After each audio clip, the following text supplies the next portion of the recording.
Chapter 14 of Two Blue Vortex has officially been released. I will be reviewing and analyzing the chapter. As from what I have discussed in the last video, in this chapter we get to see Boruto being interrogated. A bunch of characters return in the chapter, and we get a new Shinju. But let's start from the first page. In the first page we see Boruto waking up in the chair, so it's best to assume he was put there while being knocked out from Jura's Biju beam. Konohamaru says that he has finally come to, and that his wounds have been healed. Konohamaru then explains how the cuffs Boruto has on are sealing jutsu cuffs crafted by Amado. This is so Boruto doesn't cast any jutsu even if he is weaving signs. Konohamaru even tells him to not even think about trying to break them, as they may be electronic but extremely resistant to impact. Boruto asks Konohamaru if everyone is okay, and also asks where the enemy is, the enemy being Jura. Konohamaru tells him that Jura ran off, and that there is no sign of their chakra around the village. He also said several shinobi were killed, but the main targets like Sarada and Himawari are alive. In the next page, we see the first sneak peek we got a few days ago of Sakura healing Inojin. She says it's hard to believe his stomach has been run through. Ino Shikacho asks if he will wake up, and Sakura replies with saying that his chakra flow was disrupted, but it's not a big deal. In page 4, we get back to the interrogation room. Konohamaru tells Boruto that he has a ton of questions for him. In the same page, we see the two elders and Amado, who seem to be listening through a radio, while in the next page we see Shikamaru looking at the interrogation through a glass window. Konohamaru asks Boruto who attacked Konoha and why they wanted Sarada and Himawari.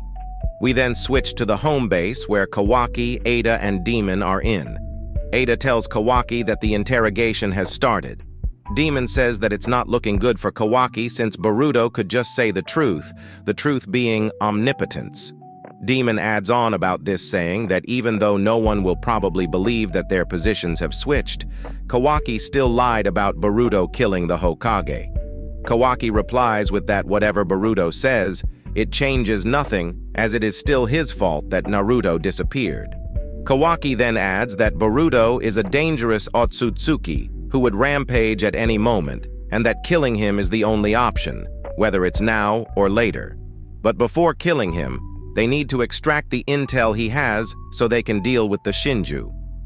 We then get to see Mitsuki, who is looking out in the distance. We then go back to the interrogation.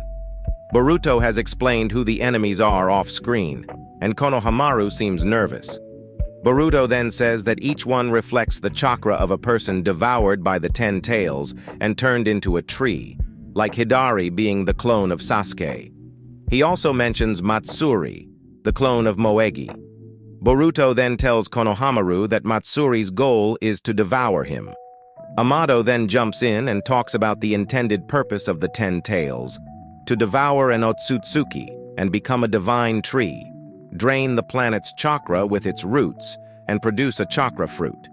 He then adds that since they now have acquired intelligence, they should simply view the Shinju as more than a simple beast that acts on impulse. He then says that in general, intellectual curiosity seeks experiences that lead to new emotions and knowledge. In short, information. Konohamaru then goes on by asking if they are trying to gain information by devouring Sarada, Himawari, and himself. Boruto replies with the situation being something like that, and tells them about Jura. Boruto says that Jura is a special case, as unlike the others, he isn't a clone of anyone, but rather the direct incarnation of the 10 tails and the one steering the crisis they are facing right now. So their plan is to defeat Jura in order to save the planet. Konohamaru asks Boruto how he knows all of this, then tells him that their decision on whether to trust him or not will depend on it. Boruto then says he can't reveal the identity of his source for his own safety, the source obviously being Kashin Koji. Konohamaru then says how it's not an acceptable answer and asks how he expects them to believe him without any evidence. Boruto then says that most of Konoha wants him dead, but the only reason he is still alive is because of his intel. Homura, the male elder, tells Boruto to not get cocky. He then tells Boruto that whatever the Shinju desire, what Konoha must do shouldn't change, which is that any hostile element should be eliminated using all means necessary. Homura then implies that Boruto is included, regardless of what he says or doesn't say. He should know that there is no chance of him leaving the room alive. Koharu, the female elder, tells Boruto to speak with caution, as based on his words, they could at least offer him a painless death. She then asks Boruto tell them why he laid a hand on Naruto. We then seem to get a flashback page of when Boruto tells Shikamaru that he doesn't want to kill Kawaki. We see Shikamaru explain how that if he doesn't have any intent to kill Kawaki, he would need to continue taking false blame regarding Naruto.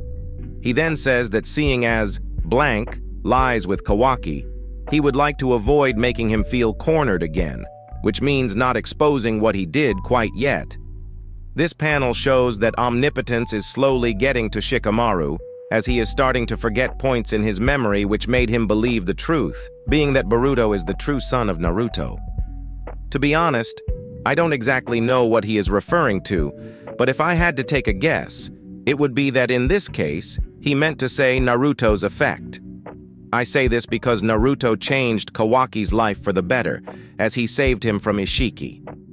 In the next page, we then see Shikamaru talking to himself, trying to remember what he said earlier. He's asking him what lies with Kawaki. He then asks himself how he finds Boruto trustworthy.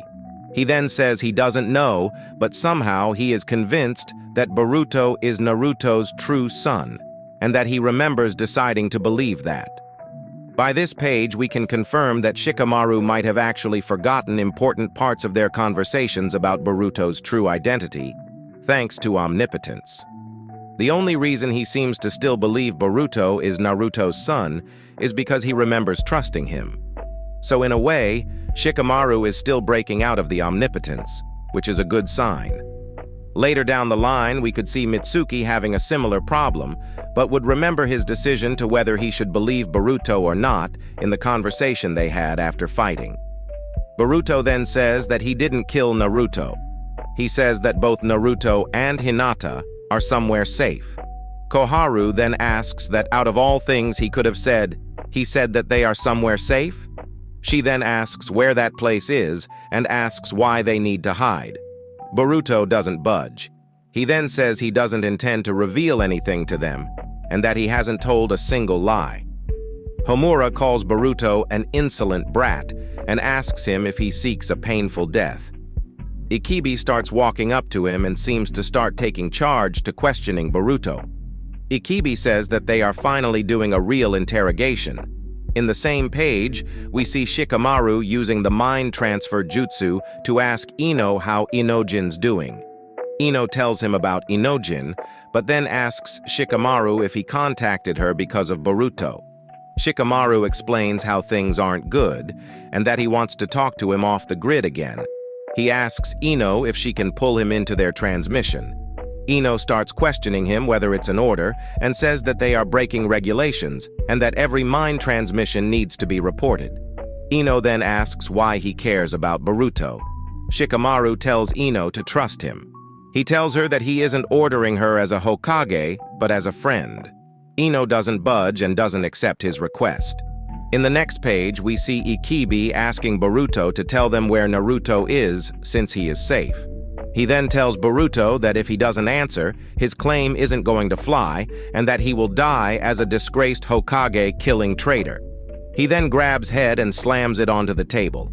Ikibi then tells him that he has been itching to beat him up for what he supposedly did to Naruto for the last 3 years. Boruto then claps back and tells him that it must be nice to have so much free time. Ikibi then punches him in the face and back to the stomach.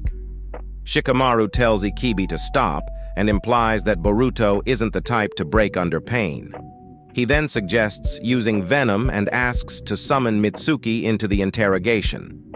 Konohamaru thinks that it's not wise to bring Mitsuki in, as Mitsuki has shown strong killing urges towards Boruto, and he may try to kill him. Shikamaru says that he would take the fall if it happens. We go back to Ada, Demon, and Kawaki.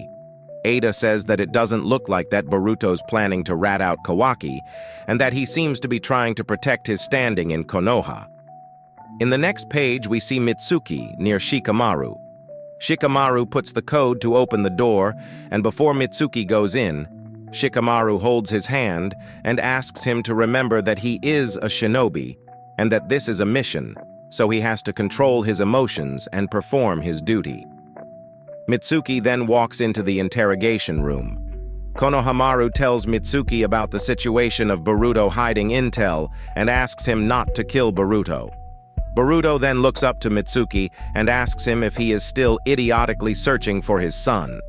Mitsuki then goes into sage mode and slams Boruto to the wall.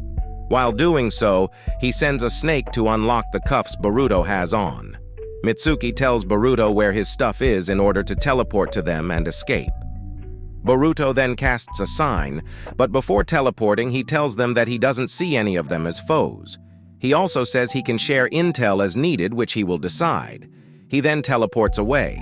Konohamaru starts questioning if Mitsuki helped Boruto, but then he says how only he, Ibiki, and Shikamaru know the code to the cuffs, and that Mitsuki has no intention of helping Boruto.